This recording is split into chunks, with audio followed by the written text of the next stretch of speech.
விருச்சிக ராசி அன்பர்களுக்கு ராசியாதிபதி செவ்வாய் 6ஆம் இடத்துல இருந்தாலும் ஆட்சி பலம் பெற்றிருக்காரு. அப்புறம் 9ஆம் இடத்துல குரு சுக்கிரனுடைய சேர்க்கை இருக்கிறது. இந்த விஷயம் அனுகூலமானது. சூரியன் மாறுறார் இல்லையா? 7ஆம் இடத்திலிருந்து ராசிய பார்த்துட்டு இருந்தார். அவர் தான் 10ஆம் அதிபதி. ஒரு கேந்திராதிபதி இன்னொரு கேந்திரத்தில இருந்தார். ராசிய பார்க்கிறார். அப்போ அந்த சூரியன் சம்பந்தமான ஒரு தைரியம் உங்களுக்கு கிடைக்கிறது. அது கொஞ்சம் கம்மியாக போகுது. சூரியன் 8ஆம் இடத்துல இருக்க போறார். 8ஆம் இடத்துல சூரியன் இருக்கும்போது என்னன்னா, ஒரு விஷயம் வந்து கண்ணு மறைச்சிடுச்சு. அந்த டைம்ல நான் அத யோசிக்கவே இல்ல. அப்படின்னு நான் சட்டுன்னு ஒரு முடிவு எடுத்துட்டேன். சைன் பண்ணிட்டேன். நான் அப்படி பேசிட்டேன். அப்படின்ற மாரி ஒரு விஷயத்த சொல்றதுக்கு வாய்ப்பு இருக்கிறது. ஏன்னா, இப்போ உங்களுக்கு நல்ல ஒரு பொறுப்பு இருக்கும். நல்ல பதவி இருக்கும். நல்ல உயர்ந்த இடத்துல நீங்க இருப்பீங்க. அந்த 9ஆம் இடம் வலுத்து இருக்கிறதுனாலயும், ராசியாதிபதி வலுத்து இருக்கிறதுனாலயும். அப்ப 8ல சூரியன் இருக்கிறதுனால கொஞ்சம் கவனம் தேவை. ஏன்னா கஷ்டப்படுற ஒருத்தர், கீழ இருந்து மேல வரக்கூடிய ஒருத்தர் டைம் ஒர்க் அவுட் ஆரம்பிச்சிருச்சு.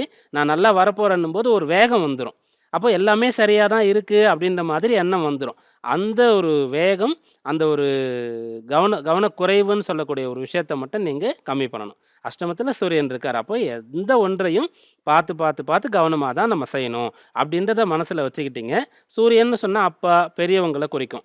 உயர் அதிகாரிகள், ஆசிரியர்கள குறிக்கும். இவங்களுக்கு கீழ்ப்படிந்து நடக்கணும். இத கடைபிடிச்சா இந்த வாரம் சிறப்பா இருக்கும்.